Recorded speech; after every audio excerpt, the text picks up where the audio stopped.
Donc,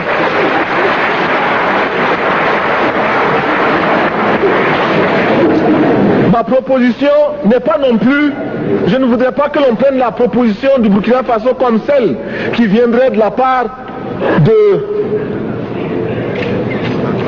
jeunes sans maturité, sans expérience. Je ne voudrais pas non plus que l'on pense qu'il n'y a que les révolutionnaires à parler de cette façon.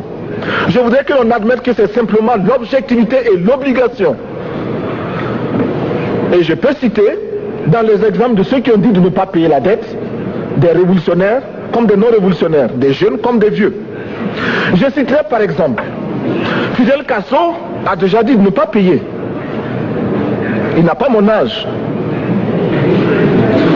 même s'il est révolutionnaire. Mais je pourrais citer également François Mitterrand, qui a dit que les pays africains ne peuvent pas payer, les pays pauvres ne peuvent pas. Je pourrais citer Madame le Premier ministre.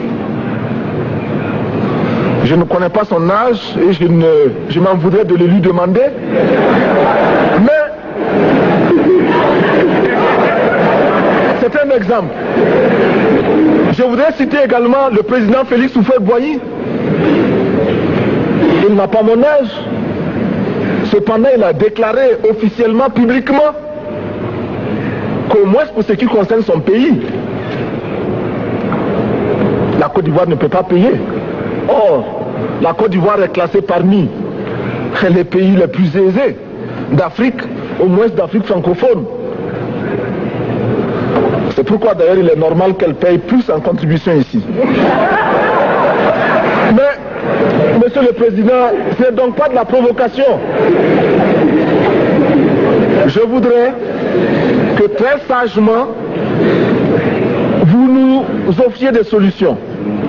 Je voudrais que notre conférence adopte la nécessité de dire clairement que nous ne pouvons pas payer la dette. Non pas dans un esprit belliqueux, belliciste. Ceci pour éviter que nous n'allions individuellement nous faire assassiner. Si le Burkina Faso tout seul refuse de payer la dette, je ne serai pas là à la prochaine conférence. Par contre, avec le soutien de tous, dont j'ai besoin,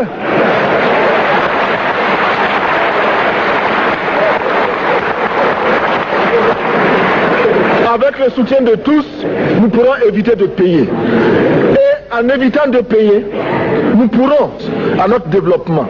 Et je voudrais terminer en disant, chaque fois qu'un pays africain achète une arme, c'est contre un Africain. Ce n'est pas contre un Européen. Ce n'est pas contre un Asiatique. C'est contre un Africain. Par conséquent, nous devons également, dans la lancée de la résolution de la question de la dette, trouver une solution au problème de l'armement. Je suis militaire et je porte une arme. Mais Monsieur le Président, je voudrais que nous nous désarmions. Parce que moi, je porte l'unique arme que je possède et d'autres ont camouflé les armes qu'ils ont. Alors,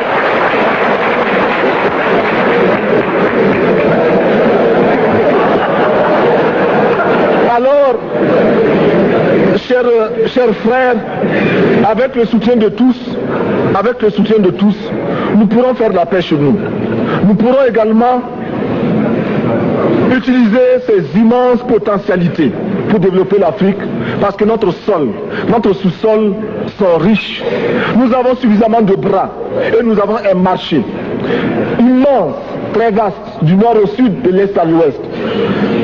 Nous avons suffisamment de capacités intellectuelles pour créer, ou tout au moins prendre la technologie et la science partout où nous pourrons les trouver. Monsieur le Président, faisons en sorte que nous mettions au point ce front uni d'Addis Abeba contre la dette. Faisons en sorte que ce soit à partir d'Addis Abeba que nous décidions de limiter la course aux armements entre pays faibles et pauvres. Les gourdins et les coutelas que nous achetons sont inutiles. Faisons en sorte également que le marché africain soit le marché des Africains. Produire en Afrique, transformer en Afrique et consommer en Afrique. Produisons ce dont nous avons besoin et consommons ce que nous produisons au lieu d'importer. Le Burkina Faso est venu vous exposer ici la cotonnade produite au Burkina Faso, tissée au Burkina Faso, cousue au Burkina Faso pour habiller les Burkinabés. Ma délégation et moi-même, nous sommes habillés par nos tisserands, nos paysans. Il n'y a pas un seul fil qui vienne de l'Europe ou de l'Amérique. Je ne fais pas un défilé de mode, mais je voudrais simplement dire que nous devons accepter de vivre africain. C'est la seule façon de vivre libre et de vivre digne. Je vous remercie, Monsieur le Président. La patrie ou la mort, nous vaincrons.